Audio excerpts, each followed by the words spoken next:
আদম নবী কাঁদবেন, ও আল্লাহ আবার উপায় কি হবে আজ?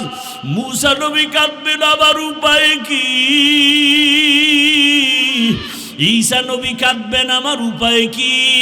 ইব্রাহিম নবী কাঁদবেন, আমার উপায় কি? ও নরসিংদীর বাবারা, নবীরা যদি কাঁদেন, তোমার আমার কি উপায় হবে? ওরে তোমার আমার তো কোনো আমল নাই, নামাজ নাই, রোজা নাই, তেলাওয়াত নাই, জিকির নাই। যতটুকু নামাজ পড়ি সে নামাজের ভেতরে খুশু খুজু নাই। ওরে আমি যদি এই অবস্থায় আমার মালিকের দরবারে দাঁড়াই, আমার মাওলা আর বরদাস্ত করবেন না। আমার আল্লাহ আবার রাগান্বিত হয়ে বলবেন, ওয়ামতাজুল ইয়াউমা আইয়ুহাল মুজরিমুন, এ গুনাহগারেরা, নেককারদের থেকে আলাদা হইয়া যা। আজকে আমি নেককারদেরকে আরশে আজিমের নিচে ছায়া দিয়া বসাবো। আমি ওদেরকে জান্নাতের মেহমান খানায় নিয়ে যাব। আর যারা গুনাহগার বেনামাজির দল, আমি আল্লাহ পাক তোদের বাম হাতে আমলনামা দিয়া জাহান্নামের দিকে পাঠাবো। আমার আল্লাহ পাক যাদের বাম হাতে আমলনামা দিবেন, এদের হালাত এমন হবে, আল্লাহ বলবে ওদের বাম হাতটা সোজা ভাবে হবে না, বুকের মাঝে ছিদ্র করে ফেল। ছিদ্র করিয়া বাম হাতটা ঢুকাইয়া পিঠের থেকে বের করে দাও। পিঠের থেকে বের করিয়া পিছনের হাতে যখন আমলনামা দিবেন, আল্লাহ বলবেন, ইকরা কিতাবাকা কাফা বিনাফসিকাল ইয়াউমা আলাইকা হাসিবা। ও আল্লাহর বান্দারা, আজকে আমার এত সম্মান, দুইটা চক্ষু বন্ধ করে ফিকির করো রে বাবা। আজকে আমার ডানে কত মোহাব্বতের মানুষ, বামে সামনে পেছনে অভাব নাই, কিন্তু বাবা একদিন তো আমার এই সব সারিয়া বিদায় হয়ে যেতে হবে। আজরাইল যেদিন আমার মাওলার অর্ডারে এসে হাজির হয়ে যাবে, আমার গায়ের জামাটা প্লেট দিয়া কেটে কেটে রেখে দিবে। আমার হাতের ঘড়ি আর একজনার হাতে চলে যাবে রে বাবা। আমার আপন বন্ধুটা মোবাইল নাম্বারটা কেটে ফেলবে। আমার আপন জনেরা কাঁদবে, আর বাবায় বলবে তাড়াতাড়ি কাফন কিনে নিয়ে আসো। ইমাম সাহেবকে বলবে জানাজা না দিয়া যাইও না, আমার সন্তান দুনিয়াতে বাঁচিয়া নাই। ও আমার কলিজার যুবক বাবারা, দুনিয়াতে তো রং তামাশার পেছনে কম ঘুরলা না, মনের মতো পার্কে দৌড়াইলা, মনের আশা পূরণ করিয়া সারা রাত মোবাইলে গুনাহ করলা। ওরে বাবা, তুমি সারাটা জীবন দাড়ি কাটলা, নামাজ ছাড়লা, একবারও চিন্তা করলা না কোন দিন আজরাইল এসে ধরিয়া বসে। ওরে আজরাইল এসে যদি হাজির হয়, মা কান্না করেও ধরে রাখতে পারবে না, বাবাও ধরে রাখতে পারবে না। রুহুটা যখন নিয়ে যাবে, মাও কাঁদবে আমারে, আর মা বলে ডাক দেওয়ার কেউ নাই। বাবাও কাঁদবে আমাকে, বাবা বলে ডাক দেওয়ার কেউ নাই। ওরে কেউ কাঁদবে আর বলবে বাড়ির পেছনে তাড়াতাড়ি বাঁশবাগানে কবর খনন কর। কেউ বলবে তাড়াতাড়ি গরম পানি কর, মশারি টানা, জীবনের শেষ গোসল দেওয়া হবে। ওরে তোমার আমার লাশটা ঘর থেকে টেনে টেনে নামাইয়া, গোসল দিয়া সাদা কাফনের প্যাকেট বানাইয়া যখন জানাজার খাটে উঠাবে, জানাজার ময়দানে নিবে, জানালা দিয়া মা কান্না করবে আর বলবে, আমার বাবারে কই নাও, আমার বাবারে কোথায় নাও, একবারের মতো একটু চেহারাটা দেখাও। শেষবারে আমার বাবার চেহারাটা দেখি। ও যুবক বাবা, একবার মা দেখবে, আর দেখা হবে নাই, শেষ। এবার জানাজা পড়াইয়া কবরের দিকে রওনা। কই মা কই বাবা, কই বন্ধু, কই আমার আপনজন, কেউ নাই। ওই কবরে রাখিয়া পাড়াইয়া পাড়াইয়া মাটি দিয়া যখন সবাই বিদায় হবে, দুইজন ফেরেশতা প্রশ্ন করার জন্য কবরে চলে আসবে। আমার বান্দা যখন নামাজ না নিয়া গুনাহগার হইয়া কবরের বিছানায় যাবে, তখন বান্দা একটা জবাবও দিতে পারবে না। নবী বলেন, তখন ওই গুনাহগার বেনামাজিরা ওরা শুধু আফসুস করবে আর বলবে, হা হা লা আদরি, আফসুস, আমি কিছুই জানি না, কিছুই জানি না। আমার মাওলা তখন রাগ হইয়া কুদরতের আওয়াজ দিয়া বলবে, কবরের ফেরেশতা, এই নাফরমানের দুনিয়াতে আমি কত আদর করেছি। আমার দেওয়া সূর্যের আলো, চাঁদের আলো, পানি বাতাস সব নেয়ামত দিলাম। আমার দেওয়া সব নেয়ামত খাইয়া নামাজ পড়ে নাই, রোজা রাখে নাই, তেলাওয়াত করে নাই, পর্দা করে নাই, আলেম ওলামার কথাও মানে নাই, বিরোধিতা করত। এখন আর ছাড় দেওয়া যাবে না, সুযোগ দেওয়া যাবে না। আল্লাহ বলবে, ফেরেশতা, কবরের সাথে জাহান্নামের সাথে রাস্তা করে দাও। জাহান্নামের আগুন কবরটা ভরিয়া যাবে। কবরের ভেতরে সাপ। আমার আল্লাহ কুদরতের আওয়াজ দিয়ে রাগ হয়ে বলবেন, কবরের মাটি, এই নাফরমানকে দুই দিক থেকে জোরে জোরে চাপ দাও। এত জোরে চাপ দিবে পাজরের হাড়গুলো চুরমার হয়ে যাবে। ওরে কবরের চিন্তায় রসুলের সাহাবী ওসমান রাদিয়াল্লাহু আনহু কান্না করলেন আজীবন। আবু বকরের কান্না, ওমরের কান্না, অথচ তাদের কত সুন্দর ইখলাস, তাকওয়া, আমল। আপনার আমার তাকওয়া নাই, ইখলাস নাই, আমল নাই, কান্না নাই। আল্লাহর আদালতে এই অবস্থায় গেলে কি উপায়? ও আমার যুবক বাবারা, বৃদ্ধ বাবাজিরা, পর্দার আড়ালের মা বোনেরা, এখনো সময় আছে। আমার মালিকের ডাক দাও, মন থেকে আমার মালিকের ডাকো আর বলো, হে মালিক, জীবনে তো কম দাড়ি কাটলাম না, নামাজ কম সারলাম না, বেপরদায় আড্ডা কম দিলাম না, সারা রাত মোবাইলে গুনাহ কম করলাম না। আজকে থেকে তওবা করলাম। আমার মতো কত জেনারেল লাইনের মানুষ চাকরি করে, ব্যবসা করে, নামাজ পড়ে, আমার কপাল কেন পুড়িয়া গেল? আজকে থেকে আর গুনাহ করব না। মা বাবার দোয়া নিয়া, শিক্ষকের দোয়া নিয়া, ওলামায়ে কেরামের দোয়া নিয়া, নবীর তরিকা মেনে, আদর্শ মেনে চলবো। وبعد فأعوذ بالله من الشيطان الرجيم. بسم الله الرحمن الرحيم.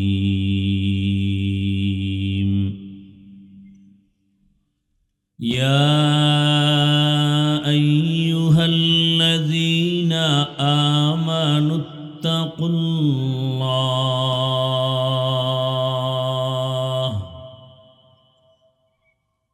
يا أيها الذين آمنوا اتقوا الله وكونوا مع الصادقين.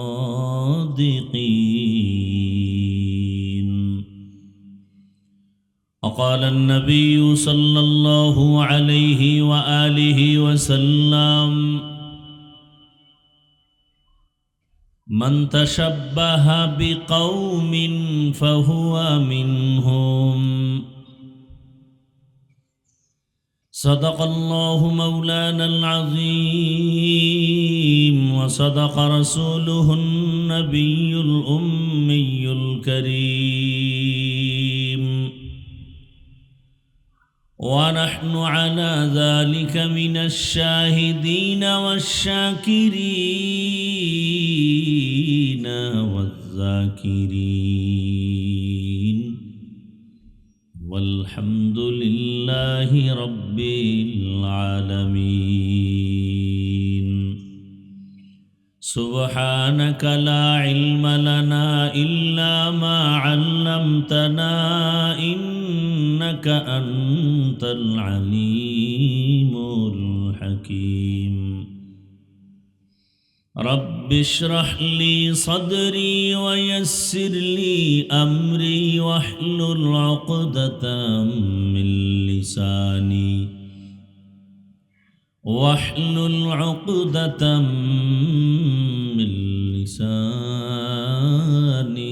يفقه قولي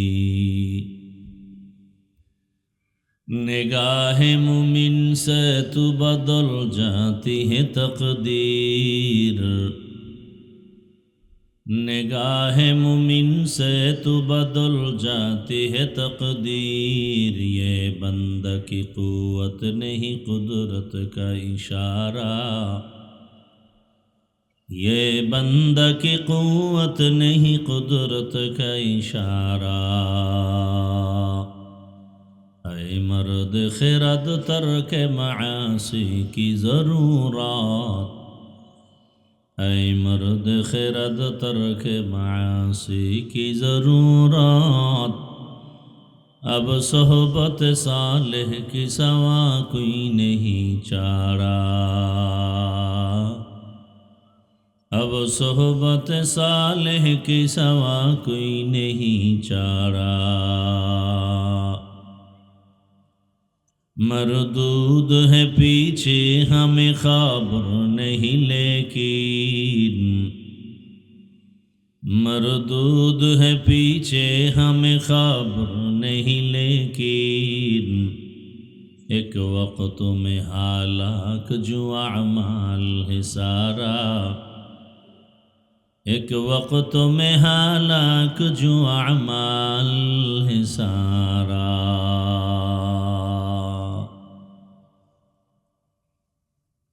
नरसिंदी জেলার প্রাণকেন্দ্রে আয়োজিত দারুল উলুম দত্তপাড়া মাদ্রাসার আয়োজনে আজকের এই 2 দিনব্যাপী ইসলামী মহাসম্মেলনের সমাপনী দিন 10 ডিসেম্বর 2025 মহতি এ মাহফিলে উপস্থিত মোহতারাম সম্মানিত সভাপতি আলহাজ আনোয়ার হোসেন সাহেব, প্রধান অতিথি আলহাজ মাসুদুর রহমান সাহেব সহ অন্যান্য অতিথিবৃন্দ, হযরত উলামায়ে কেরাম, যারা আহ্বানে এখানে হাজির হয়েছি, নরসিংদীর কৃতি সন্তান আলেম উলামাদের আস্থাভাজন ব্যক্তি, ঐতিহ্যবাহী দারুল উলুম দত্তপাড়া মাদ্রাসার স্বনামধন্য মোহতামিম হাফেজ মাওলানা শওকত হোসেন সরকার সাহেব, আগত এলাকার বিভিন্ন স্থান থেকে আল্লাহ পাকের আশিকিন, জাকিরিন, শাকিরিন, মুহিব্বিন, মুরব্বিয়ান এজাম, কলিজার টুকরা, সমবয়সী যুবক বন্ধুগণ, স্নেহের ছোট ভাই, পর্দার আড়ালে মা বোনেরা, আল্লাহ পাকের দরবারে শুকর যে আল্লাহ আমাদেরকে সুস্থ রেখেছেন। আলহামদুলিল্লাহ। জীবনের এক অমূল্য সম্পদ আমাদের সুস্থতা। টাকা পয়সা বাড়ি গাড়ি সব আছে, কিন্তু আপনি আমি অসুস্থ, জীবনের কোনো মূল্য নাই। টাকা পয়সা বাড়ি গাড়ি তেমন নাই, কিন্তু আপনি আমি সুস্থ, এই জীবনের থেকে শান্তির জীবন আর আল্লাহ আমাদের এই সুস্থতাকে দায়েমান কবুল করেন। এখনও যারা অসুস্থ, ঘরে বিছানায়, হসপিটাল, আল্লাহ তাদেরকেও সুস্থ করে দেন। হাজারো লাখো মানুষের ভেতর থেকে বাছাই করে দয়াময় আল্লাহ আমাদেরকে প্রচণ্ড ঠান্ডার ভেতরে দীর্ঘ সময় ধৈর্যের পরিচয়ে মাটির উপরে বসে আছেন আপনারা। আল্লাহ পাক দয়া করেছেন, না হয় এটা সম্ভব না।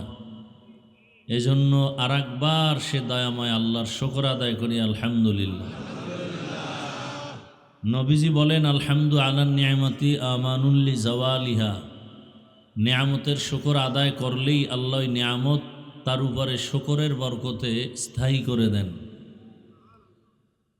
দরুদ ও সালাম সৈয়দুল মুরসালিন, রহমাতুল্লিল আলমিন, শফিউল মুজনিবিন, খাতামুন নবিয়্যিন, সৈয়দুস সাকালাইন, ইমামুল মুরসালিন, শফিয়ে আজম, রসুল আকরাম, রহমতে আলম, নবিয়ুল আরব আল আজম, হাবিব কিবরিয়া, আশরফুল আম্বিয়া, সৈয়দুল আম্বিয়া, शफीअ महशर साक़ी कौसर आक़ाए नामदार मदीना का ताजदार आफ्ताब नबूवत फ़ख्र मौजूदात सैयदुल मखलूक़ात हज़रत मुहम्मदुर रसूलुल्लाह सल्लल्लाहु अलैहि व आलिहि वसल्लमेर ऊपर सर्वोपरि शुक्र যারা এই সুন্দর আয়োজন করেছেন, বিশেষ করে এই মাদ্রাসার আসাতেজা কেরাম, তালিবুল ইলম, এলাকার যুবক, বৃদ্ধ, ব্যবসায়ী, শ্রমিক, চাকুরিজীবী, বিভিন্ন শ্রেণী পেশার মানুষ সময়, পরামর্শ, অর্থ দিয়ে দোয়া করে উপস্থিত হয়ে মাইক, লাইট, প্যান্ডেলের ব্যবস্থাপনার মাধ্যমে সহযোগিতা যে যতটুকুই করেছেন, প্রত্যেককেই আল্লাহ পাকে বরকতে দুনিয়াতে শান্তি, পরকালে মুক্তির ব্যবস্থা করে দিন। গতকাল এবং আজ দেশের শীর্ষস্থানীয় হযরত উলামায়ে কেরাম, পীর, মাশায়েখ কোরআন সুন্নাহ ভিত্তিক দিক নির্দেশনামূলক আলোচনা রেখেছেন, আপনারা শুনছেন। বর্তমান সময়ে যাদের দিকে মানুষ তাকিয়ে আছে কোনো একটা সিদ্ধান্ত পাওয়ার আশায়, উজানির হজরত, চরমনের হজরত গতকাল বয়ান করেছেন, জাতি এখন চূড়ান্ত এক বিজয়ের অপেক্ষায় প্রহর গুনতেছে। দিশেহারা, কোন দিকে যাবে, কি করবে, সেই সময় আজকের এই নরসিংদী জেলার এই প্রাণকেন্দ্রে এত সুন্দর এক আয়োজন আল্লাহ পাক আমাদের নাজাত ও হেদায়াতের জরিয়া হিসেবে কবুল করেন। আমি দোয়া নেওয়ার আশায় আপনাদের কাছে আসছি। দোয়া জীবনের সবথেকে বড় পুঁজি সফলতার জন্য। আর দোয়া হুয়াল ইবাদাহ, দোয়া একটা স্বতন্ত্র ইবাদত। আপনাদের সকলের যেই পরিমাণ একচ্ছত্রভাবে দোয়ার প্রয়োজন, আপনাদের সবার দোয়া আমার একার প্রয়োজন।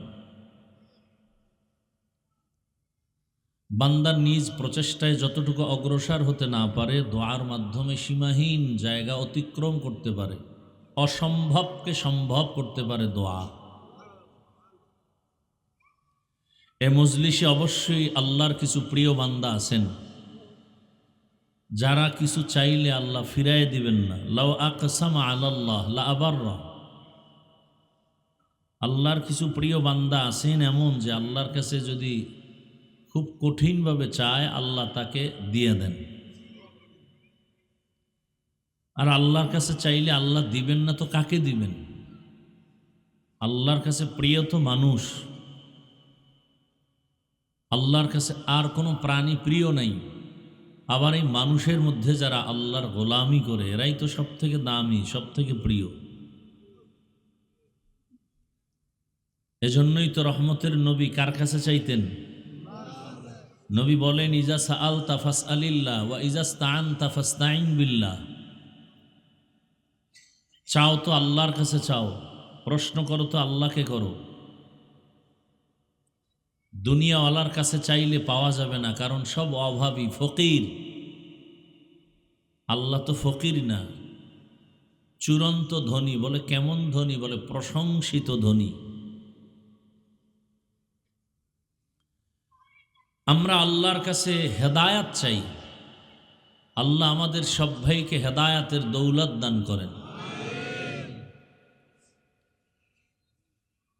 পাশাপাশি কিছু আলোচনা রাখার জন্য রাতের গভীর, এখন বিদায়ের সময়, বাড়িতে যাবে সবাই, আর সেই সময় মাত্র শুরু।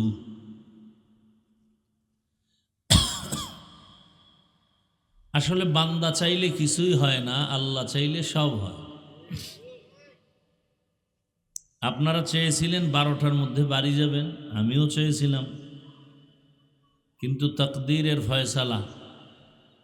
যখন আমরা যাওয়ার নিয়ত করেছি তখন মাত্র বয়ান শুরু হচ্ছে, এখনো হয়নি।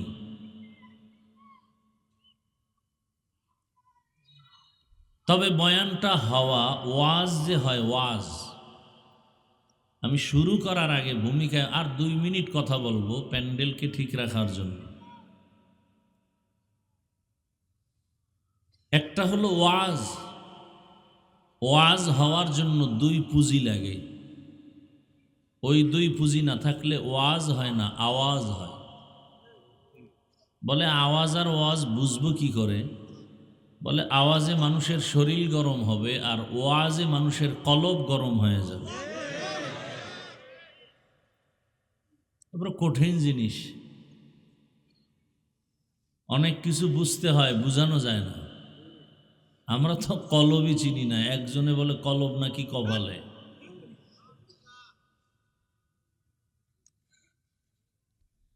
तो दिल में तू आता है समझ में नहीं आता, तो दिल में तू आता है समझ में नहीं आता, बस जान लिया मैं तेरे पहचानो यही है,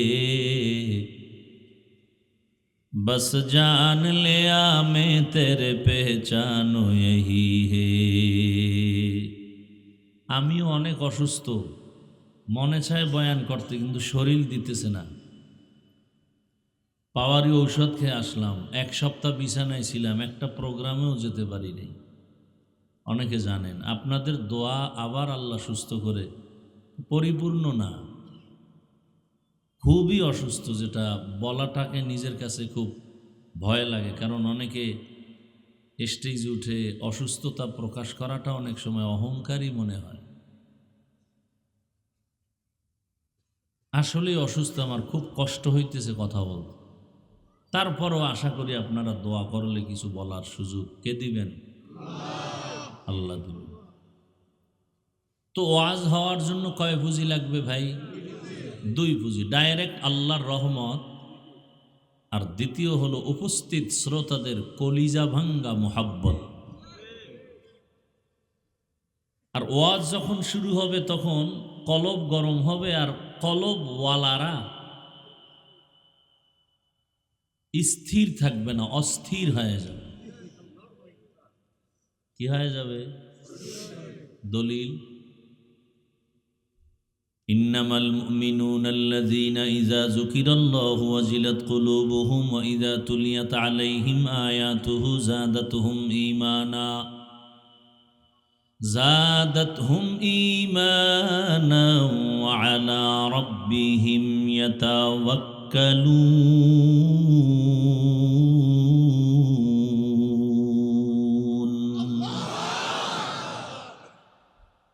কলব কি হয়ে যাবে?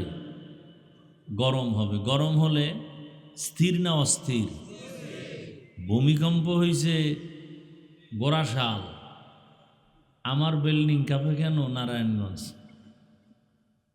হ্যাঁ, ভূমিকম্প হয়েছে জমিন থেকে 30 ফিট নিচে, 90 ফিট নিচে, 100 ফিট নিচে, উপরের 100 হাত বিল্ডিং কাঁপে কেন? প্রশ্ন আছে না নাই? জবাবও আছে না নাই? এতগুলো মানুষ উজানির মাঠে বয়ান শুনে, চরমনাই বয়ান শুনে, নরসিংদী বয়ান শুনে, এই এত বয়ান করতে দিবা না রে ভাই। মরাডারে মারো কেন? কয় লড়ে কেন? বয়ান করতে দিবা না যে কাহিনী শুরু করছে। নিজেকে কন্ট্রোল করা অনেক দাম। আওয়াজ না দিয়া দিল থেকে কান্না করা, এটা হলো বড় দামি। দিল থেকে কান্না, চোখে পানি।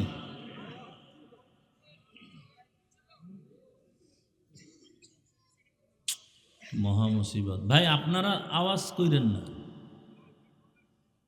আমাকে কথা বলতে দেন।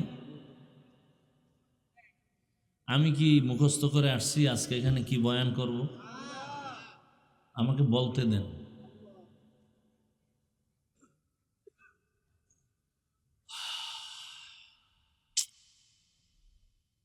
কন্ট্রোল করার চেষ্টা করি। ভূমিকম্প হইতেছে, বিল্ডিং থেকে দৌড়ায় বাঁচার জন্য। নারীও দৌড়ায়, পুরুষও দৌড়ায়, বাচ্চার খবর নেই। আওয়াজ দিবেন না, ঠান্ডা মাথায় কথা শুনবেন। আমি বুঝাইতে আসছি, এখানে কলবের বয়ান হবে, অতএব জবান বন্ধ থাকবে, কলবে আওয়াজ হবে, জবানে আওয়াজ হবে না। আওয়াজ লাগলে তখন বলবো, তখন দিবেন, তাও স্বাভাবিক। আওয়াজেরও কিছু কথা আছে, একটু ঢুকে লই।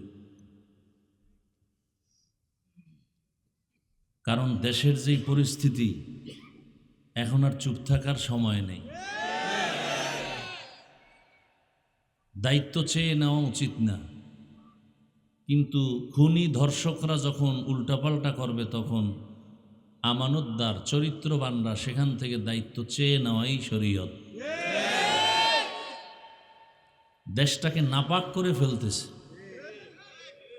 এখান থেকে উদ্ধার করতে পারে একমাত্র ইসলাম। আল্লাহ আমাদের হেদায়াত দান করুন।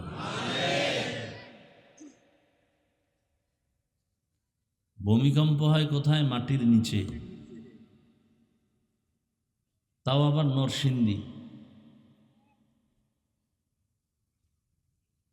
নারায়ণগঞ্জের বিল্ডিং কাঁপে কেন? ভূমিকম্প হয় মাটির অনেক নিচে, উপরে কাঁপে কেন? এই প্রশ্নের যেই জবাব, বয়ান হচ্ছে কলবের মধ্যে, শরীর লাফায় কেন, কাঁপে কেন, আওয়াজ হয় কেন, এই প্রশ্নের সেই একই জবাব। বুঝার চেষ্টাও করি না, বুঝাবারও চেষ্টা করি না, বুঝারও চেষ্টা করি না, বিরোধিতা করার অপচেষ্টা করি।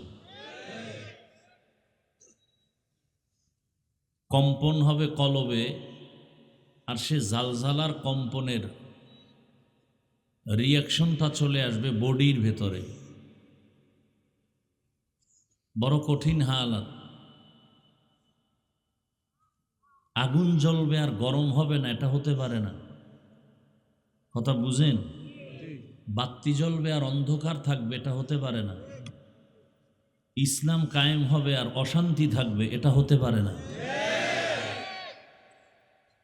জেনা বেবিচার চলবে, চুরি ডাকাতি চলবে, খুন ধর্ষণ চলবে, আর ভূমিকম্প হবে না, এটা হতে পারে না। কলবের ভেতরে জালজালা হবে আর শরীরে কম্পন হবে না, এটা হতে পারে না।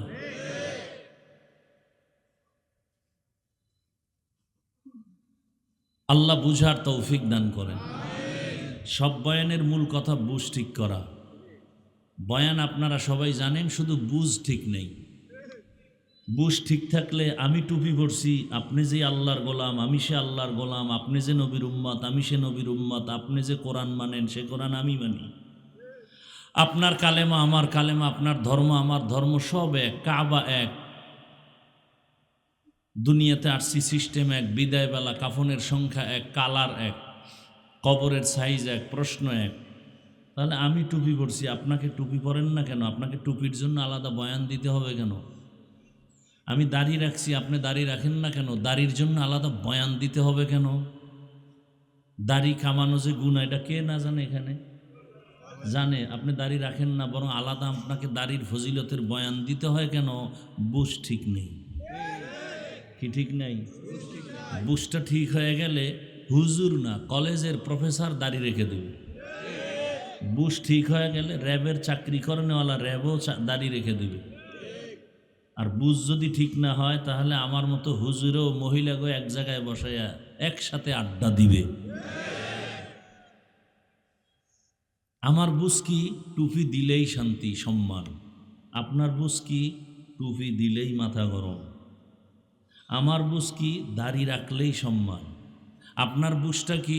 দাড়ি রাখলেই যৌবনের ভাব শেষ। অথচ দাড়ি কাটলে, এই মোবাইলে আকাম করো, ভালো করার কিছু কাজ আছে না? এই দাড়ি কাটলে শরীরের কি কি ক্ষতি হয়? চিকিৎসা বিজ্ঞানীরা কি বলছে? এটা তো মানবা, হুজুর গোটা না মানলেও তুমগো জাহান নামে যাওয়া লাগবে না, জান্নাত রিজার্ভ হয়ে যাবে। কিন্তু চিকিৎসা বিজ্ঞানী যারা, এদের কথা তো তুমি অমান্য করলে তুমি মানুষ থাকবা না। চিকিৎসা বিজ্ঞানীরা কি বলে? রিসার্চ করছে দাড়ি কাটলে কি হয়। পরকালের ভিডা তো ভিন্ন। নগদ শাস্তি কি? চোখের পাওয়ার কমে যাবে।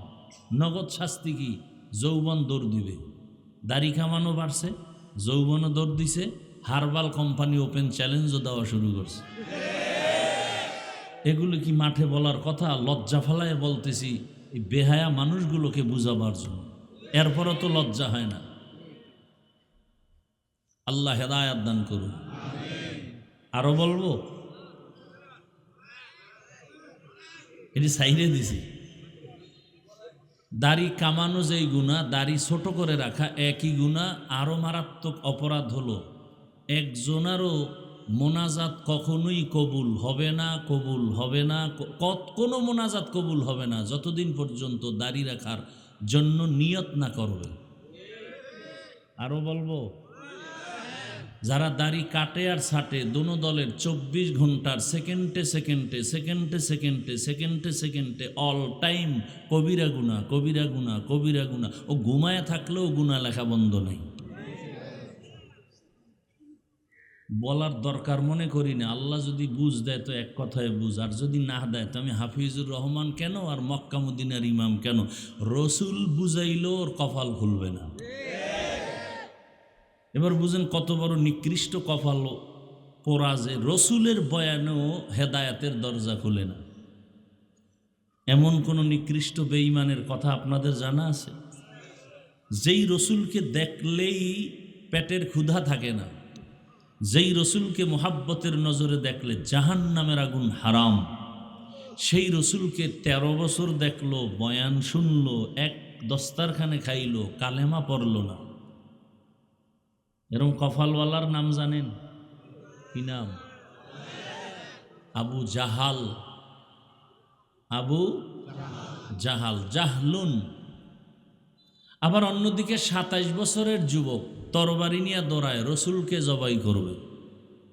কয় বছরের যুবক? নবীজির দেখা মাত্র তরবারি ফালায়, বলেন নবী মাপ চাই, কালেমা পড়ায় দেন। এই কপালওয়ালাকে বলেন, এর নাম কপাল। কপাল যদি পুড়িয়া যায় তো আমার বয়ান কেন, রসুলের বয়ানও কপাল খুলবে। মাইয়াহদিল্লাহু ফাহুয়াল মুহতাদ ওয়া মান ইউদ্লিল ফালান তাজিদ লাহু ওয়ালিয়াম মুরশিদা।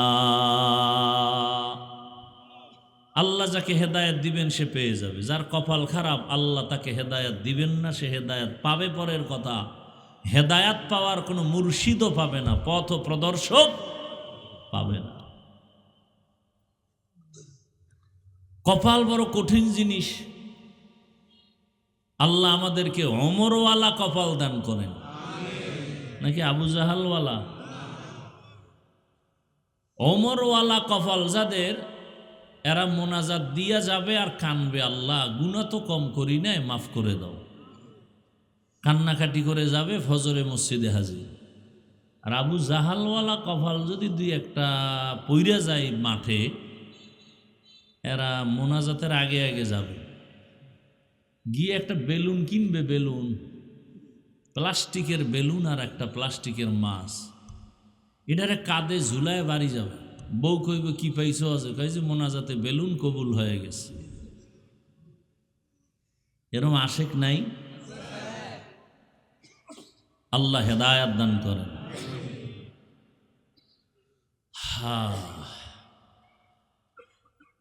ওয়াজ যখন শুরু হবে তখন অ্যাকশনও শুরু হবে। কোথায় অ্যাকশন শুরু হবে? কলবে। কলবের মধ্যে যখন অ্যাকশন শুরু হবে, চোখ বেয়ে পানি বের হবে। থানায় নিয়া যুবকের পুলিশ বেতের বাড়ি দেয়, অপরাধীকে কাঁদে না। কোরআনের বাগানে বসে বয়ান চলছে আল্লাহওয়ালার, 200 হাত দূরে বসে যুবক কাঁদে কেন? ওরে মারে কে? আল্লাহ মারে? ওয়াজ হচ্ছে আর অ্যাকশন শুরু হচ্ছে। এটা একটা অপারেশন থিয়েটার। দুনিয়ার হসপিটালে অপারেশন হয় বডির, আর কোরআনের বাগানে অপারেশন হয় কলবের, রুহের। হসপিটালে অপারেশন হয় দেহের, কোরআনের বাগানে অপারেশন হয় রুহের। হসপিটালে ওখানে অপারেশনের জন্য সময় দিতে হবে, টাকা ব্যয় করতে হবে, রক্ত যাবে, সেলাই লাগবে, এরপরে সাইন দিতে হবে নিদাবির, এরপরে কান্না শুরু হয়ে যাবে রুগীর আশপাশ যারা আপনজন তাদের। এখানে অপারেশন হবে, টাকা যাবে না, সময় যাবে, সাইন দেওয়া লাগবে না, কিন্তু অপারেশন সাকসেস যখন হয়ে যাবে তখনই চোখে পানি আসবে। যার চোখে পানি আসবে বোঝা যাবে অপারেশন কামিয়াব, কলবের অপারেশন সাকসেস। আল্লাহ হেদায়াতের দৌলত দিয়ে আমাদেরকে কবুল করে। যে আয়াত হাদিস পড়েছি তর্জমাটা বলে নেই। ইয়া আইয়ুহাল্লাযীনা আমানুত্তাকুল্লাহা ওয়া কুনু মা'আস সাদিকিন। ও দুনিয়ার মুমিনেরা, আল্লাহকে ভয় করো, তাকওয়া অর্জন করো।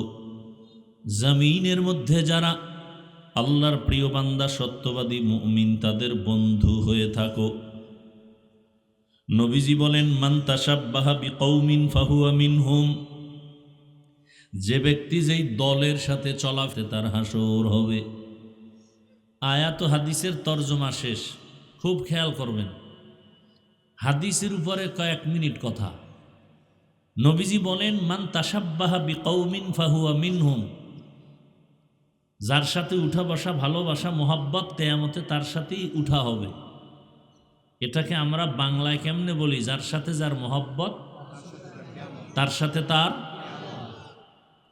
যাদের চলাফেরা উঠা বসা আব্রাহাম লিঙ্কনের গণতন্ত্রের সাথে আছে না নাই? বলে গণতন্ত্রের জন্য আমরা জীবন দিতে প্রস্তুত, গণতন্ত্র রক্ষায় আমরা জীবন দিব। গণতন্ত্রের আবিষ্কারক আব্রাহাম লিঙ্কন, নাম শুনছেন কখনো? জগৎ বিখ্যাত কুতুবুল আলম, পীরে কামেল না বেঈমান? বেঈমান। যারা এই গণতন্ত্রের পেছনে উঠা বসা, ভালোবাসা, মোহাব্বত, কিয়ামতের দিন আব্রাহাম লিঙ্কনের সাথে তার হাসর হবে। যার চলাফেরা উঠা বসা শেখ মুজিবুর রহমান সাহেবের আদর্শ নিয়ে, আর গর্ব করে বলে আমি শেখ মুজিবের সৈনিক, তার আদর্শ আমরা বাস্তবায়ন চাই, কিয়ামতের দিন তাদের সাথে হাসর হবে। যার সাথে যার মোহাব্বত, জিয়াউর রহমান সাহেবের আদর্শের সাথে যাদের উঠা বসা, ভালোবাসা, মোহাব্বত, কিয়ামতের দিন তার সাথে হাসর হবে। এরশাদ সাহেবের আদর্শের উপরে যাদের চলাফেরা, উঠা বসা, মোহাব্বত, কিয়ামতের দিন তার সাথে হাসর হবে। লেনিনের, কালমার্সের, মাওসেতুনের আদর্শের সাথে যাদের সম্পর্ক, উঠা বসা, মোহাব্বত, কিয়ামতের দিন তার সাথে তার হাসর হবে। কি যুবক, ঘুমাও? তোমার চুলগুলো এমন কেন? বলে আমি ক্রিকেটারের মোহব্বতে উঠি আর বসি। কিয়ামতের দিন তোমার ক্রিকেটারের সাথে হাসর হবে। আর যেই লোকটা টুপি পরে দাঁড়িয়ে রাখছে, ব্যাপার কি? আমি মদিনার আশেক, আমি ইসলাম চাই, আমি মা বাপ থাক না থাক আফসুস না, আমার ইসলাম ঠিক থাকতে হবে। কিয়ামতের দিন ইসলামের ধারক বাহক রসুল, সাহাবা, উলামাদের সাথে হাসর হবে। সন্দেহ? আল্লাহ বুঝার তৌফিক দান কর। একটু রাজনীতি করতেছি না কেন? সমস্যা কি?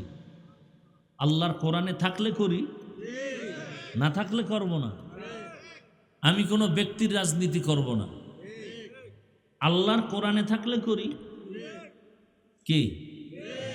হ্যাঁ, এখানে একটু প্রশ্ন অনেকের আছে যে পরিবারের যত নীতি, সমাধানমূলক, অর্থনীতি, পৌরনীতি, সব বিষয় সমাধান আল্লাহ কোরআনে দিছেন না দেন?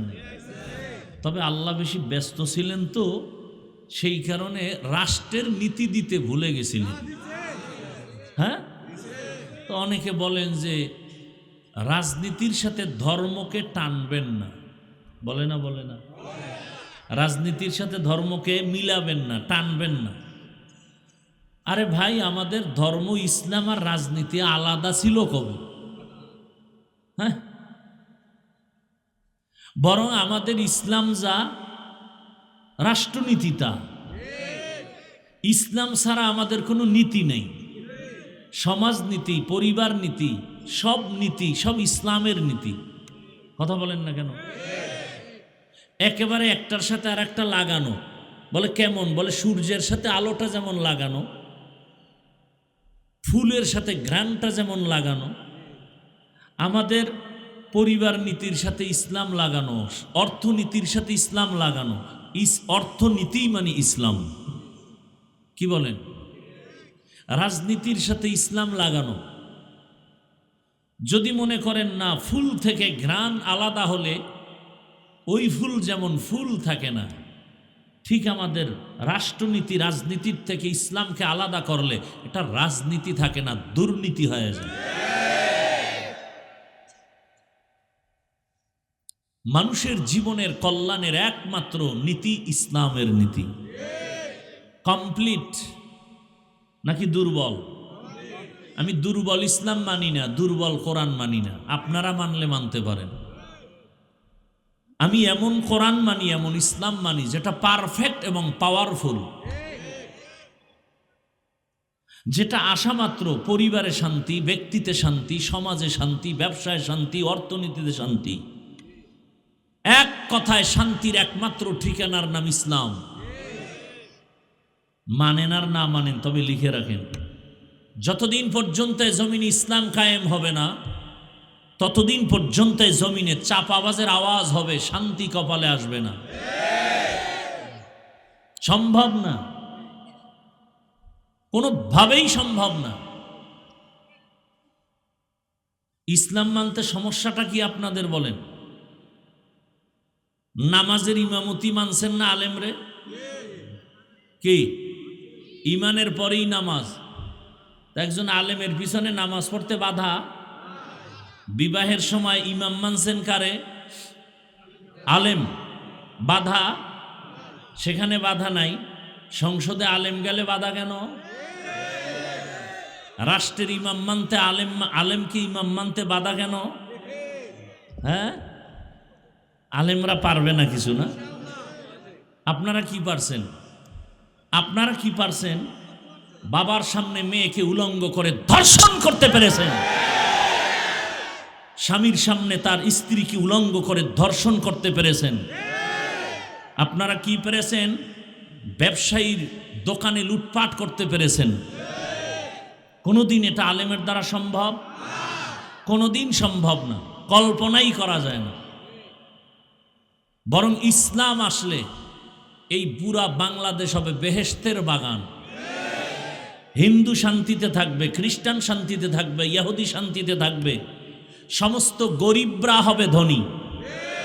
বাংলাদেশে একটা গরিব থাকবে না, জাকাত নেওয়ার টাকা খাওয়ার লোক থাকবে না, সব ধনী হয়ে যাবে। আগামীকাল সকালবেলা পূর্ব দিক থেকে সূর্য উঠার মধ্যে যেমন সন্দেহ নাই, ইসলাম কায়েম হলে সব গরিবরা ধনী হবে, এ কথায় কোনো সন্দেহ নাই। যে সন্দেহ করবে সে বেঈমান। ইসলামের অর্থনীতি গরিবের জন্য। সমস্যা হলো বিড়িখোরেরা ভাবে আছে ইসলাম আসলাম গো, বিড়িখোরের উপায় কি? শাহ আতাউল্লাহ বুখারী রহমতুল্লাহ আলাইহি বয়ান করতেছেন জান্নাতের বয়ান। মা তাশতাহি আনফুসুকুম, কি জান্নাত আল্লাহ দিবেন, সেখানে ঢুকবা, যা চাইবা তাই পাইবা। একজনে কয় বিড়ি ভামুনি। যেমন প্রশ্ন তেমন জবাব। হুজুর কয় বিড়ি পাইলেও পাইতে পারো, তবে আগুন আনতে গেলে তো জাহান্নামে যেতে হবে। আর জাহান্নামে যখন বিড়ি ধরাইতে যাবি তখন টের পাবি কত ধানে কত চাল। আচ্ছা বলেন তো, এই প্যান্ডেলে কোনো বিড়িখোর সম্মানিত ব্যক্তি আছে না নেই? এখানে আসার পরে কয়টা বিড়ি টানছেন? কেন কেউ মাইকে বলছে বিড়ি টানলে ফিডামু? টানে না কেন? হ্যাঁ, বাংলাদেশে ইসলাম আসলে তো পুরা দেশটা এরকম পরিবেশ হবে, বিড়িখোর নিজের থেকে বলবে যে বিড়ি টানা যাবে না, মদখোর নিজের থেকে বলবে না এই পরিবেশে মদ পান করা যাবে না। ইসলাম এটাকে দেখেন, এই যে সারা এত রাত প্রচন্ড শীত, এরপরও আপনারা বসে আছেন পৃথিবীর থার্ড ক্লাসের বিছানার মধ্যে, কোয়ালিটিহীন ব্যবস্থাপনায়। এটা কোয়ালিটি না। আপনাদের কোনো টাকাওয়ালা যদি এই মানুষগুলোকে বসাতে চাইতেন তা আপনাদেরকে ফ্রি গাড়ি দিতেন, ফ্রি গাড়ি দিয়ে আনতো, তাও কিন্তু এই বেহেশতি মানুষ আসতো না, সব গাঞ্জাখোরেরা এসে বসে থাকতো। এরপরে বসার জন্য ভিআইপি ব্যবস্থা, ভিআইপি চেয়ার, নন ভিআইপি পেছনে, এরপরে নাস্তা, যদি নাস্তা দেরি তো চেয়ারের বাড়ি, এরপরে আবার যদি বাইরে বাইরে শুরু হয়ে যায় আবার একজনে ভিডিও করে দেখায়, দেখেন তো আমরা নিজেদের দলওয়ালারা কত বড় বেয়াদ্দব, নিজেদের অপকর্ম আবার দেখায়। আপনাদের ফ্রি গাড়ি দিছে, বসার স্থান ভিআইপি, পৃথিবীতে এর থেকে নরমাল কোনো বিছানা হতে পারে? অনেকে ঘাসের উপরে মাটির উপরে বসছেন। নাস্তা কতবার দেওয়া হয়েছে? দেওয়া হবে? হবে না? বড় কঠিন বিষয়। নাস্তাও দেওয়া হবে না? হ্যাঁ, আচ্ছা, এতগুলো মানুষকে নিয়ন্ত্রণের জন্য ওই সাহেবের পুলিশ লাগতো না? পাওয়ার থাকলে র্যাব, আরো হেডম থাকলে আর্মি, আরো হেডম থাকলে বিডিআর, আরেকটু হেডম থাকলে কুত্তা। কারণ মানুষের উপরে বিশ্বাস নাই, বডিগার্ড বডির উপরে মেরে দিবে, কুকুর বেঈমানি করবে না। নিরাপত্তার জন্য কুকুর বেঈমানি করে নাই, আজও পর্যন্ত শুনি নেই। সারা রাত মালিকের জুতার বাড়ি খাইয়া কুকুর মালিকের বাড়ি পাহারা দেয়, কোনোদিন মালিকের ক্ষতি করে না। আর মানুষেরটা খাইয়া বডিগার্ড বডির উপরে ছুরি মারে। এখানে এতগুলো মানুষকে নিয়ন্ত্রণের জন্য কোনো প্রশাসন, পুলিশ, কোনো আওয়াজ নাই, চুপচাপ সবাই অধীর আগ্রহে বসে আছে। কই গেছে ঘুম, কই খানা, কোনো পেরেশানি নাই, কষ্ট নাই, ঠান্ডার ভেতরে চুপচাপ বসে আছে। চুপচাপ এটা কেমনে সম্ভব? নগদ প্রমাণ, ইসলাম মানলেই সম্ভব। এটা ইসলাম পারবে, কসম আল্লাহর, আর কেউ পারবে না। কে পারবে? ইসলাম। ইসলাম দেখায় দিছে, এর নাম শান্তি। এটা ইসলাম পারে। কে বড়, কে ছোট, কে ধনী, কে গরিব, সব একাকার হয়ে বসে আছে। মানুষ পাগল হয়ে যায় না খাইয়া, খাওয়ার জন্য এত পাগল। মসজিদে গিয়াও খানা, হাটে আর চাটে। আর এখানে কোনো পেরেশানি নেই, ঠান্ডা প্রচণ্ড, শিশিরের পানি ঝরছে, বসার বিছানা চরম থার্ড ক্লাসের বিছানা। পৃথিবীর কোনো অনুষ্ঠানে এই বিছানা দিলে জুতা ছাড়া উপায় নেই। এটা কিভাবে সম্ভব? কিভাবে সম্ভব? এর নাম ইসলাম। এর নাম কি? ইসলাম কি বলে? দুজন এক জায়গায় হলে কি দাও? কি দাও? সালাম মানে কি? এই শান্তি শুরু, শান্তি। ইসলাম বলে বড়রা ছোটদেরকে মায়ার নজরে দেখো, ছোটরা বড়দেরকে সম্মানের নজরে দেখো। মাল্লাম ইয়ারহাম সগীরানা ওয়ালাম ইউক্কির কাবীরানা ফালাইসা মিন্না। আল্লাহর জাতের কসম, দুনিয়ার সব বড়রা ছোটদেরকে যদি মায়ার নজরে দেখেন, কোনোদিন বড়রা ছোটদের উপরে জুলুম করবে না। সব ছোটরা বড়দেরকে সম্মানের নজরে যদি দেখেন, কোনোদিন ছোটরা বড়দের সাথে বেয়াদবি করবে না। এটা ইসলাম পারে, আর কেউ পারে না। ইসলাম বলে কর্মচারী কাজ করবে, তাড়াতাড়ি ঘাম ঝরার আগে বেতন দাও।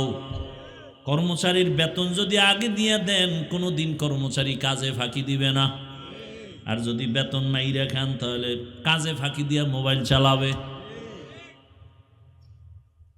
ইসলাম আসলে সব মানুষ শান্তিতে চলবে। রাত্র 1টার সময় এখান থেকে নারী হেঁটে যাবে, ওর দিকে কেউ চোখ তুলে তাকাতে পারবে না। চোখ তুললে ওর চোখ উপরে ফেলা হবে। এর নাম ইসলাম। চুরি করবে, হাত কাটা হবে।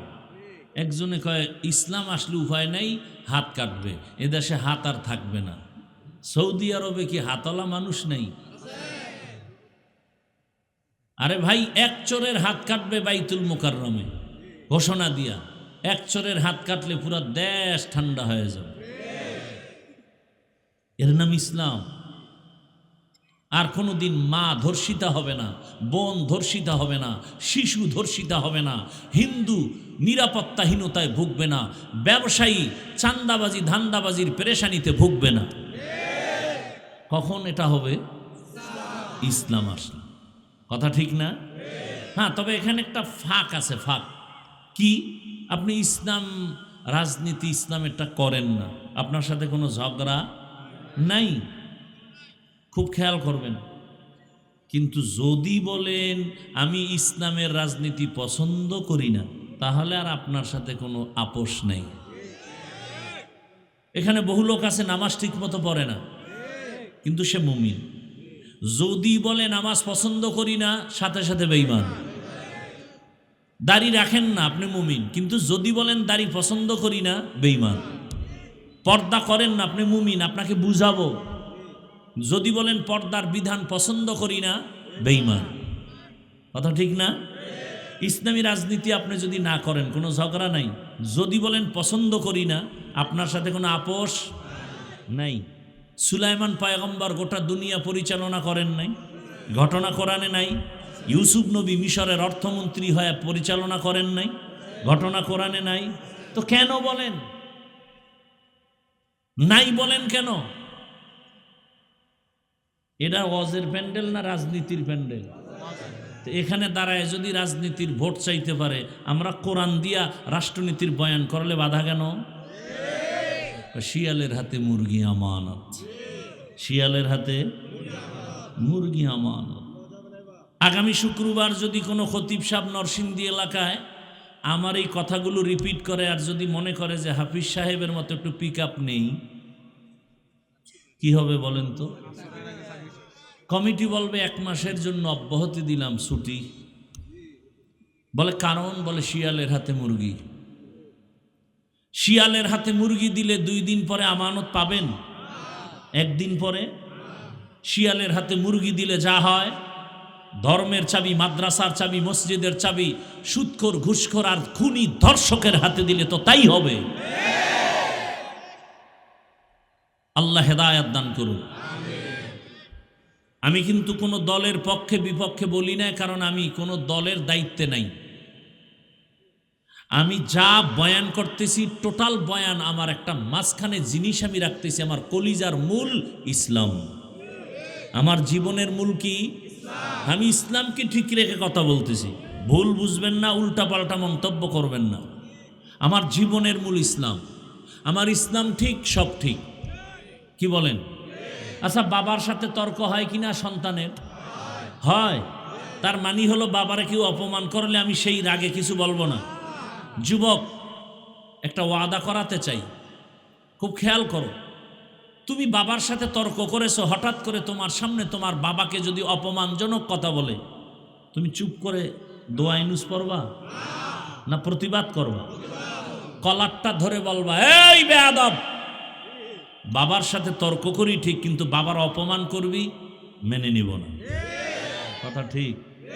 ঠিক ইসলামের বেলা একটা ওয়াদা করেন, নামাজ পড়তে পারেন না, রোজা রাখতে পারেন না, দাড়ি রাখতে পারেন না, কিন্তু এই ওয়াদাটা করবেন, অন্তত আপনি কি আল্লাহকে ভালোবাসেন না? ইসলামকে ভালোবাসেন না? তো এতটুকু ওয়াদা করবেন যে আমি নামাজ না পড়লেও, রোজা রাখতে না পারলেও, দাড়ি রাখতে না পারলেও, অন্তত ইসলামকে, কোরআন হাদিস, আল্লাহকে, রসুলকে, কোরআন হাদিস যাদের থেকে শিখছি সে আলেমকে অপমান হতে দিব না। কেউ যদি আপনাদের সামনে কোনো আলেমের অপমান করতে চায়, ইসলামের উপরে আক্রমণাত্মক কথা বলে, জাগাত কলারটা ধরে বলবেন, এই রাধুনির বাচ্চা। কিসের বাচ্চা? শুনতে শুনে গালি, আসলে কোনো গালি না। তোমার মাও রাধুনি, আমার মাও রাধুনি।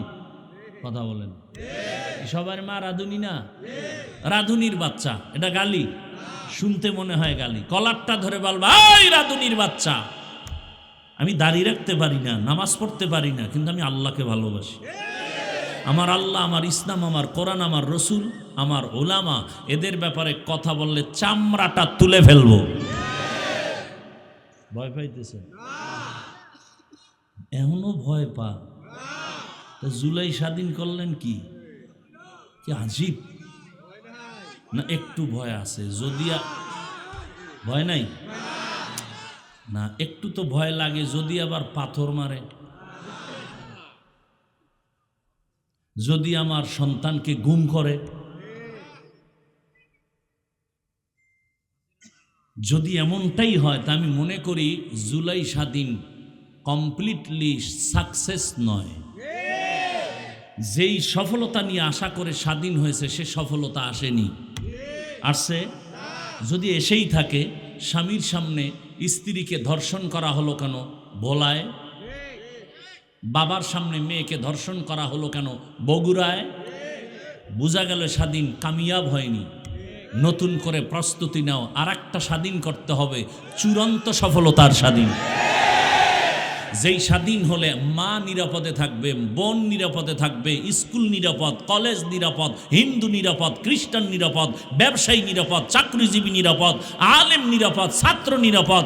ওই স্বাধীনতার জন্য প্রস্তুতি নাও, আর ওই স্বাধীন হবে চূড়ান্ত সফলতার স্বাধীন, আর ওই স্বাধীন হবে একমাত্র ইসলামের স্বাধীন। কিসের স্বাধীন? আমার কথাগুলো কি উল্টাপাল্টা? ধরায় দাও, এখন কানে ধরে উঠবাস করব।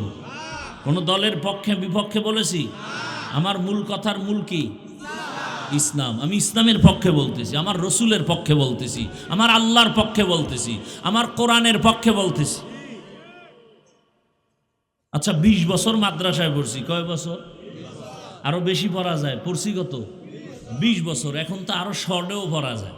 20 বছর কেমনে বিছনায় প্রস্রাব করি, সেই থেকে বাড়ি মা বাপ সাইরা মাদ্রাসায় আসছে, কষ্ট করে করে লেখাপড়া করছে।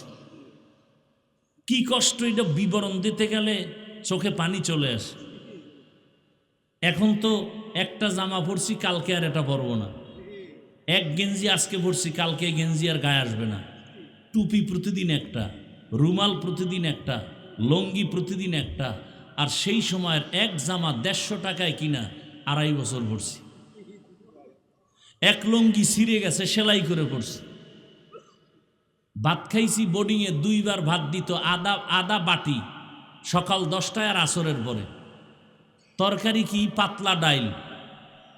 আর তরকারি সাথে কি? আমার মা বাড়িতে গেছি 4 মাস আগে, তখন প্লাস্টিকের ডিব্বায় পোড়ামরিচ গুঁড়া করে দিছে। আর আব্বাজান আধা কেজি আলু কিনার টাকা দিছে। সে আধা কেজি আলু কিনা ভাতের মধ্যে সিদ্ধ দিতাম, কেটে কেটে নাম লেখে কলম দিয়া। যখন ভাত ডালতো পাখার পরে ওই নাম দেখে দেখে আলু নিয়ে আসতাম ভর্তা বানানোর জন্য। আধা কেজি আলু চিন্তা করছি 2 মাস পরে বাবায় আসতে পারে, তাহলে 2 মাস খাইতে হইব পোড়ামরিচ দিয়া। আর আধা বাটি ভাত, এটারে ভাগ করে 4 বার খাইছি। আর এই কষ্টের জীবনটা কি করছি? 24টা ঘন্টা কোরআন হাদিস, কোরআন হাদিস, কোরআন হাদিস, কোরআন হাদিস পড়ছি এই 20 বছর, আর কিছু না।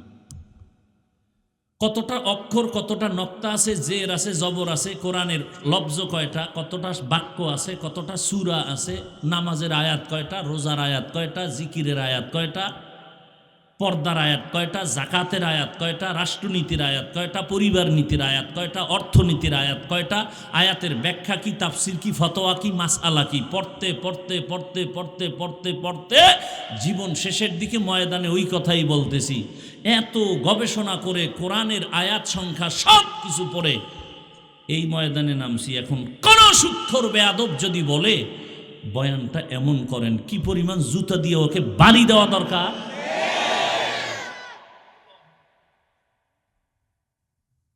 আল্লাহ হেদায়াত দান করে। তা আলেমকে যখন স্টেজে উল্টাপাল্টা করে, আপনারা মোয়া চা বানার মজা নেন। সব ময়দানের মানুষ যদি দাঁড়ায় বলতো, এই বেয়াদব, আল্লাহকে চিনছি, কালেমা শিখছি, নামাজ শিখছি, আলেম থেকে অপমান করলি কেন? বিচার না হওয়া পর্যন্ত তোকে এখান থেকে বিদায় করা যাবে না। এক বেয়াদবকে সোজা করতা, টোটাল দেশ সোজা হয়ে যেত। ভয় পাইতেছেন? ভয়কে জয় করতে হবে ইসলাম দিয়ে। ভয়কে জয় করতে হবে ইসলাম দিয়ে। আল্লাহ বুঝার তৌফিক দান করেন। লঙ্গির ভিতরে গোবর লাগছে, গোবর পাক না নাপাক? এই নাপাক দূর করতে কি লাগবে? পানি। অচেনা পথে ঘুরতে ঘুরতে আধা ঘন্টা পানি নেই, গাছের নিচে বয়ে জিমাইতেছে, আহারে পানি পাই না, উপায় কি? একজনে কয় তুমি পাগল হয়ে গেছো, এত মেহনত করো, তোমার নিজের কাছেই তো স্পেশাল পানি আছে না নাই? কি পানি? প্রস্রাব। কয় ভাই বুদ্ধিটা তুই আধা ঘন্টা আগে আসিলি কই? এই বুদ্ধি সেই সময় দিলে আমার এত ঘাম ছুটানোর দরকার হতো না। উনি প্রস্রাব দিয়া গোবর ধুইয়া ফেলছে। বলেন তো কত পাক হইছে? হইছে পাক না নাপাক আরো ছড়ায় গেছে? ভালো করে মনে রাখো জাতি, গোবরের নাপাক প্রস্রাব দিয়া ধুইলে যেমন নাপাক আরো ছড়ায়, দুর্নীতিবাজ, চাঁদাবাজ, ধর্ষক, খুনি, চরিত্রহীন লম্পটকে যদি বলো আমারে নরসিংদী এই শহরটাকে পাক বানায় দাও, আরো নাপাক হবে। বুঝেন কিছু? কি বুঝছেন এতক্ষণ আলোচনায়? ভোটের আগের রাতে সেই পচা পায়খানার টাকা খেতেই হবে। ভোটের আগের রাতে টাকা খাবেন না? বলেন কি?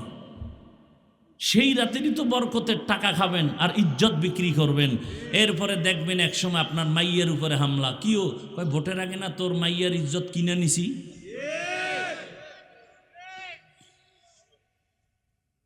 রাগ করতেছেন? এই 5 কেজি মুরগির দাম কত রে নরসিংদী? 500। একটা খাসির দাম কত?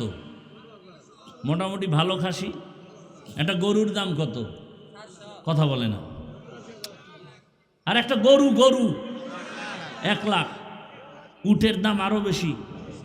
আচ্ছা, আপনার তো আশরাফুল মখলুক, হ্যাঁ?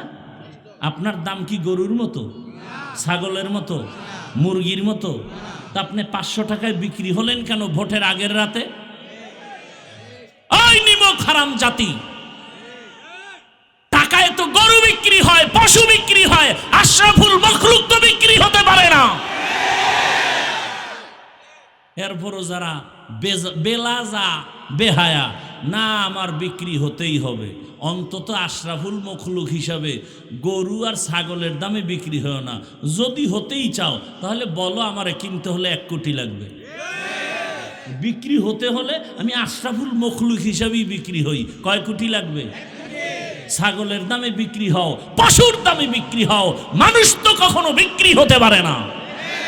টাকায় বিক্রি হয় পশু।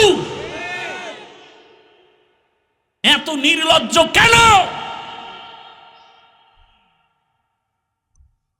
এত নির্লজ্জ কেন?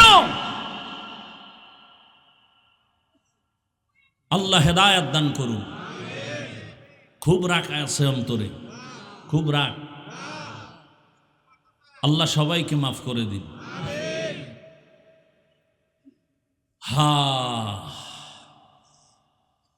এই বয়ানগুলো ওই দিন কাজে লাগবে যেই দিন পরিবেশ ভালোর মধ্যে ঢুকবেন।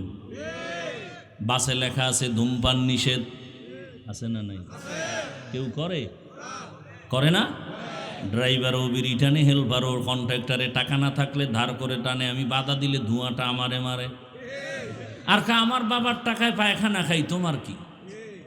মসজিদে লেখা আছে ধূমপান নিষেধ, আছে? কেউ করে? এর নাম পরিবেশ। বাসে লেখার পরেও করে, ওখানের পরিবেশ কিনা? এটাকে বাংলায় বলে সৎসঙ্গে অসৎসঙ্গে সোহবতে সালেহ তোরা সালেহ কুনাত, সোহবতে তালে তোরা তালে কুনাত জামানা, সোহবতে বা আউলিয়া বেহতরাজ সদ সালাত বেরিয়া। এবার মোনাজাত দিয়ে দিলে তো হয়। কেন এতক্ষণ কি ফাও আলাপ করছি? হ্যাঁ, তা আর একটু বসবেন। আল্লাহ সবাইকে কবুল করেন। সৎসঙ্গে অসৎসঙ্গে ভালো করে মনে রাখবেন। আল্লাহ তাআলা বলেন, ও মুমিন আমাকে ভয় কর। বারবার আল্লাহ বলেন আমাকে ভয় করো, ভয় করো, ভয় করো। কোরআনের শুরুতেও বলেন হুদাল্লিল মুত্তাকিন, কোরআনের শেষেও বলেন ওয়াত্তাকু ইয়াউমান তুরজাউনা ফীহি ইলাল্লাহ। এমনকি আপনার আমার রসুল যার কোনো গুনাহ নাই, কেমন রহমতের নবী আমার, যেই নবীর কোনো গুনাহ নাই, এরে আল্লাহর গোলাম, মুসা নবী আল্লাহর বন্ধু, ঈসা নবী আল্লাহর বন্ধু, ইব্রাহিম আল্লাহর বন্ধু, সব নবী রাসূল আমার আল্লাহ তাআলার বন্ধু। আপনার আমার নবীও আল্লাহর বন্ধু। ব্যবধানটা কোথায়? সব নবী রাসূল আমার আল্লাহ তাআলার আশিক, আর আমার আল্লাহ একা হলেন শুধু মুহাম্মদের আশিক। আল্লাহ বলেন আমাকে ভয় করো, যে নবীর কোনো গুনাহ নাই সেই নবীকেও আমার আল্লাহ বলেন নবী আপনি আমাকে ভয় করেন। ইয়া আইয়ুহান নাবিয়্যুত্তাকিল্লাহ ওয়ালা তুতিইল কাফিরিনা ওয়াল মুনাফিকিন।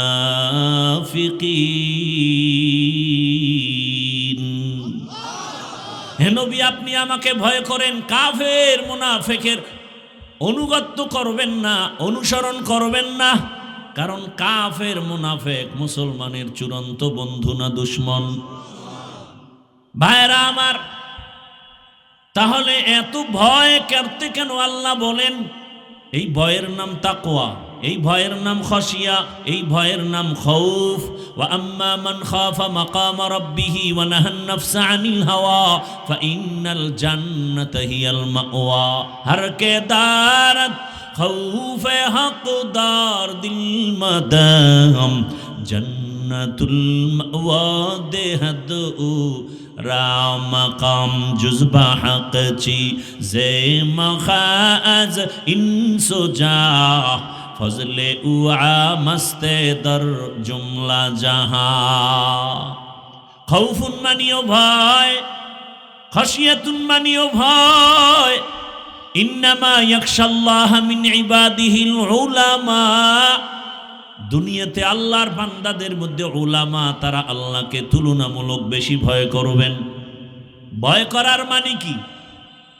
যদি আমি প্রশ্ন করি মাঠে, এই মাঠে আপনারা কারা কারা আল্লাহকে ভয় করেন, যদি প্রশ্ন করি সবাই হাত উঠায় বলবে আমরা ভয় করি। যদি বেশি চালাক হয় দুনো পা আলগি দিয়ে বলবে আমরা চার হাত পা আল্লাহকে ভয় করি। চালাক বলবে হুজুরদের থেকে ভয় করি। অত সেখানে এমনও ভয় করনেওয়ালা বান্দা আছে নামাজ নাই, নামাজ পড়ে না, তারপরে বলে আল্লাহকে ভয় করি। আর আমি নামাজ পড়িয়া বলি আল্লাহকে ভয় করি। আপনি রোজা রেখে বলেন আল্লাহকে ভয় করি, আমি রোজা রেখে বলি আল্লাহকে ভয় করি। আপনি হারাম খান আর বলেন আল্লাহকে ভয় করি, আমি হালাল খেয়ে বলি আল্লাহকে ভয় করি। দুই ভয় কি সমান? মূলত আপনি ভয় করেন না। কারণ কি? ভয়টা কি জিনিস আসলে বুঝেনই নাই। একটা সন্তান মা বাবাকে ভয় করে, প্রমাণ কি? বলে মা বাবার সামনে অন্যায় করে না। প্রমাণ কেন করে না? বলে শাস্তির ভয়, মাইরের ভয়। একটা ছাত্র শিক্ষকের ভয় করে, প্রমাণ কি? বলে শিক্ষকের সামনে অন্যায় করে না। কারণ কি? বলে শিক্ষকের শাস্তির ভয় করে না। ঠিক এই দুনিয়ায় কোনো মানুষ যদি আমার আল্লাহকে আসলেই ভয় করেন, গলায় ছুরি লাগাবে, দাড়ির মধ্যে অস্ত্র লাগাবে না। তো কুজাও সুন্নতে আহমদ কুজা বা মোহাম্মদ कैबुअद निस्बत तोरा मन अहब्बा सुन्नती कौले रसूल मजदाए का नमाई हम कुन कबूल। এই তাকওয়ার এত দাম কেন, এত গুরুত্ব কেন? তাকওয়া হলেই তুই বিনা হিসাবে জান্নাতি, শুধু জান্নাতি না, দুনিয়ায় বাদশাহ, পরকালেও বাদশাহ। ইন্না আকরামাকুম ইনদাল্লাহি আতকাকুম। আমার কাছে সবথেকে দামি ওই ব্যক্তি যে তাকওয়া নিয়ে চলবে, আল্লাহর ভয়। তাকওয়াওয়ালাদেরকে আল্লাহ পাক রব্বুল আলামিন দুনিয়াতেও সম্মানিত করেন, আখিরাতেও সম্মানিত করবেন। আর এই তাকওয়া, এই আল্লাহর ভয়টা নিজে নিজে অর্জন করা যাবে না, ঘুমের মধ্যেও পাওয়া যাবে না। আল্লাহর এই ভয় বা তাকওয়া যদি অর্জন করতে চাও, قال النبي صلى الله عليه وآله وسلم لكل شيء معدنون معدن التقوى قلوب العارفين। ভালো ভালো জিনিস রাখার গোডাউন আছে, ফ্যাক্টরি আছে। তাকওয়ার গোডাউন হলো আল্লাহর ওলিদের কলব, আল্লাহওয়ালাদের দিল বা কলব হলো তাকওয়ার গোডাউন। তাদের সাথে লাইন লাগাও, সংযোগ লাগায় দাও, মেলার মতো মিলে যাও। এই পরিমাণ মিলো যে তাদের রঙে তুমি রঙিন হয়ে যাও। খালিতুহুম লিতাকুনু মিসলাহুম, এমন ভাবে তুমি আল্লাহওয়ালাদের সাথে মিলো যে তার রঙে তুমি রঙিন হয়ে যাও। এমন রঙিন হও, রাস্তা দিয়া আশরাফ আলী থানবী হাঁটেন, পাশে খলিফা আজিজুল হাসানও হাঁটেন। চিনা যায় না কে আশরাফ আলী কে আজিজুল হাসান, কারণ দোনোজনার টুপি এক, পোশাক এক। আল্লাহর মোহাব্বতের রাস্তায় দোনোজনে এমন ভাবে মিলো, মেলার মতো যদি মিলতে পারো, তোমার ভেতরে তাকওয়া চলে আসবে। নেক নজরটা যদি লেগে যায়, কারণ আল্লাহওয়ালাদের নজরের মধ্যেও পাওয়ার, আল্লাহওয়ালাদের চাহনির মধ্যে পাওয়ার। আল্লাহ তাআলার নবী বলেন, ক্বালান নবী সাল্লাল্লাহু আলাইহি ওয়া আলিহি ওয়াসাল্লাম, ইত্তাকু ফিরাসাতাল মুমিন ফাইন্নাহু ইয়ানজুরু বিনূরিল্লাহ। আল্লাহর ওলি যারা আরিফিন, এদের কলবের পাওয়ার বড় কঠিন, এদের নজরে পাওয়ার লাগানো। তোমরা যা দেখো না তারা তা অনেক কিছু দেখেন। তুমি দেখো না কেন, তিনি দেখেন কেন? বলে নিজের চামড়ার চোখে দেখেন না, আল্লাহর দেওয়া নূরের আলো দিয়ে তারা দেখেন। আউলিয়ারা কারে ওকবা ইখতিয়ার, জাহেলারা কারে দুনিয়া ইখতিয়ার। আল্লাহওয়ালা রাতারাতি হওয়া যায় না। এরা তাকওয়ার উপরে মুজাহাদা করেন, মুরাকাবা করেন, এত পরিমাণ প্রচেষ্টা চালান। আল্লাহকে পাওয়ার জন্য রাত নাই, দিন নাই, ঘুম নাই। খানা খাইতে গেল আমার আল্লাহর মোহাব্বত, খায় খায় লোকমা দেয়, আবার নিঃশ্বাস ছাড়ে, মনে হয় যেন বাড়ি পাইছি, গাড়ি পাইছি, স্ত্রী পাইলাম, সন্তান পাইলাম, টাকা পয়সা পাইলাম। কিন্তু যে আমারে বাড়ির মালিক বানাইছেন, টাকার মালিক বানাইছেন, তারে এখনো পাইলাম না। ওই মালিকের তো এখনো পাই নাই। ছেলেরে পাইলাম, মেয়ে পাইলাম, টাকা পয়সা সব, ক্ষমতাও পাইলাম, সম্মানের চেয়ার পাইলাম, কিন্তু আমার এই সম্মানের চেয়ারে কে বসাইছেন? ওই মালিকের এখনো চিনলাম না। ওই মালিক আমার কত সুন্দর।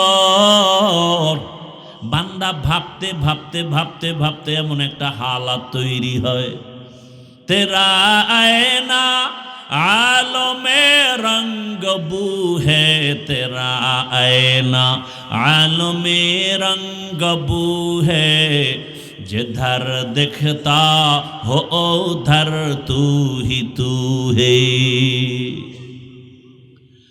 আল্লাহর মোহাব্বতের বান্দা। দুনিয়ার সবাই তো যেই জিনিস চায় ওই জিনিসের পেছনে দৌড়ায়। মূলত দুনিয়ার সবাই পাগলের মতো দৌড়ায়। কেউ টাকার পেছনে পাগল হয়ে দৌড়ায়। কেন? বলে টাকার পাগল।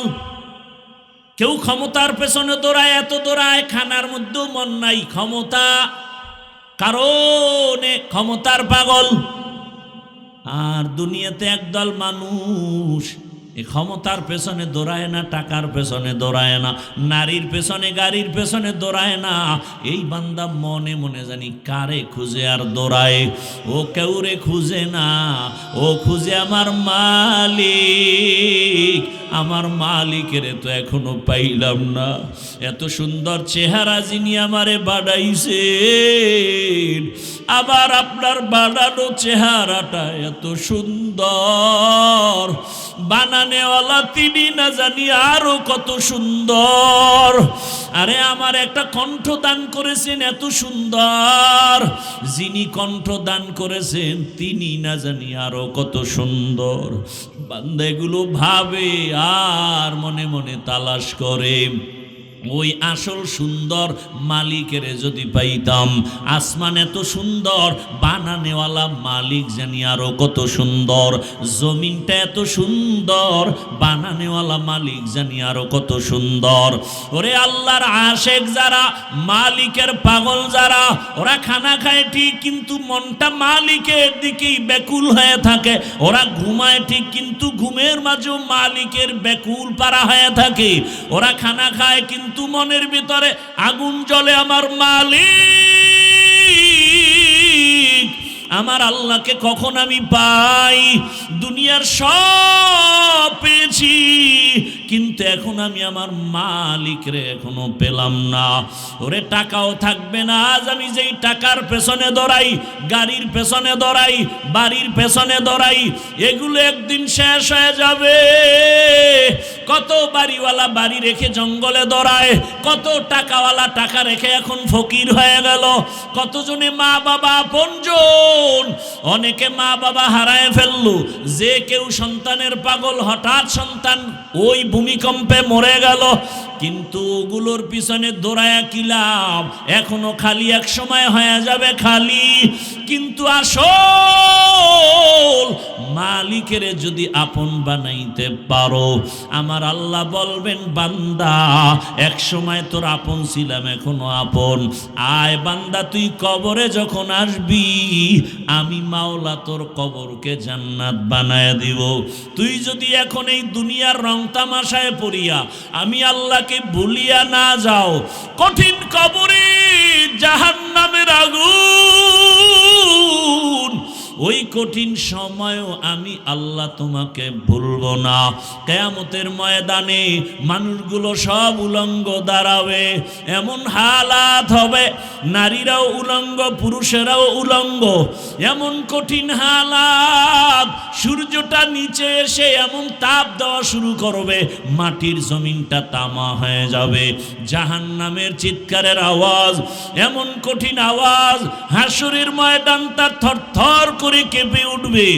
এমন অবস্থা হবে, আমার আল্লাহ রাগান্বিত আওয়াজ দিবেন আর বলবেন লিমানিল মুলকুল ইয়াউম লিল্লাহিল ওয়াহিদিল কাহ্হার।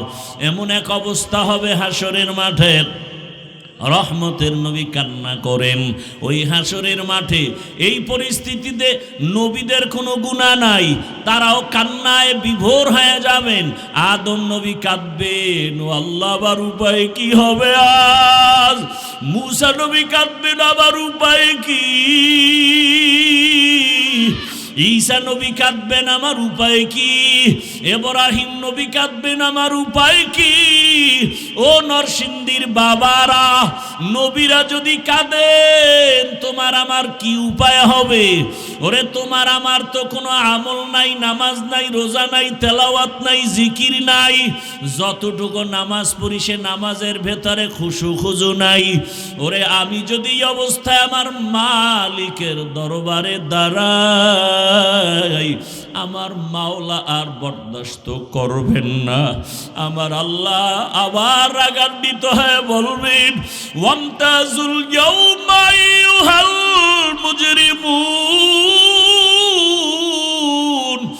এ গুনাহগারেরা নেককারদের থেকে আলাদা হইয়া যা। আজকে আমি নেককারদেরকে আরশে আজিমের নিচে ছায়া দিয়া বসাবো। আমি ওদেরকে জান্নাতের মেহমান খানায় নিয়ে যাব। আর যারা গুনাহগার বেনামাজির দল, আমি আল্লাহ পাক তোদের বাম হাতে আমলনামা দিয়া জাহান্নামের দিকে পাঠাবো। আমার আল্লাহ পাক যাদের বাম হাতে আমলনামা দিবেন, এদের হালাত এমন হবে, আল্লাহ বলবে ওদের বাম হাতটা সোজা ভাবে হবে না, বুকের মাঝে ছিদ্র করে ফেল। ছিদ্র করিয়া বাম হাতটা ঢুকাইয়া পিঠের থেকে বের করে দাও। পেটের থেকে বের করিয়া পিছনের হাতে যখন আমলনামা দিবেন, আল্লাহ বলবেন ইকরা কিতাবাকা কাফা বিনাফসিকাল ইয়াউমা আলাইকা হাসিবা। ও আল্লাহর বান্দারা, আজকে আমার এত সম্মান, দুইটা চক্ষু বন্ধ করে ফিকির করো রে বাবা। আজকে আমার ডানে কত মোহাব্বতের মানুষ, বামে সামনে পেছনে অভাব নাই, কিন্তু বাবা একদিন তো আমার এই সব সারিয়া বিদায় হয়ে যেতে হবে। আজরাইল যেদিন আমার মাওলার অর্ডারে এসে হাজির হয়ে যাবে, আমার গায়ের জামাটা প্লেট দিয়া কেটে কেটে রেখে দিবে, আমার হাতের ঘড়ি আর একজনের হাতে চলে যাবে রে বাবা। আমার আপন বন্ধুটা মোবাইল নাম্বারটা কেটে ফেলবে, আমার আপন জনেরা কাঁদবে, আর বাবা বলবে তাড়াতাড়ি কাফন কিনে নিয়ে আসো। ইমাম সাহেবকে বলবে জানাজা না দিয়া যাইও না, আমার সন্তান দুনিয়াতে বাঁচিয়া নাই। ও আমার কলিজার যুবক বাবারা, দুনিয়াতে তো রং তামাশার পেছনে কম ঘুরলা না, মনের মতো পার্কে দৌড়াইলা, মনের আশা পূরণ করিয়া সারা রাত মোবাইলে গুনাহ করলা। ওরে বাবা, তুমি সারাটা জীবন দাড়ি কাটলা, নামাজ ছাড়লা, একবারও চিন্তা করলা না কোন দিন আজরাইল এসে ধরিয়া বসে। ওরে আজরাইল এসে যদি হাজির হয়, মা কান্না করেও ধরে রাখতে পারবে না, বাবাও ধরে রাখতে পারবে না। রুহুটা যখন নিয়ে যাবে, মাও কাঁদবে আমারে আর মা বলে ডাক দেওয়ার কেউ নাই, বাবাও কাঁদবে আমাকে বাবা বলে ডাক দেওয়ার কেউ নাই। ওরে কেউ কাঁদবে আর বলবে বাড়ির পেছনে তাড়াতাড়ি বাঁশবাগানে কবর খনন কর, কেউ বলবে তাড়াতাড়ি গরম পানি কর, মশারি টানা, জীবনের শেষ গোসল দেওয়া হবে। ওরে তোমার আমার লাশটা ঘর থেকে টেনে টেনে নামাইয়া গোসল দিয়া সাদা কাফনের প্যাকেট বানাইয়া যখন জানাজার খাটে উঠাবে, জানাজার ময়দানে নিবে, জানালা দিয়া মা কান্না করবে আর বলবে আমার বাবারে কই নাও, আমার বাবারে কোথায় নাও, একবারের মতো একটু চেহারাটা দেখাও। শেষবারে আমার বাবার চেহারাটা দেখি।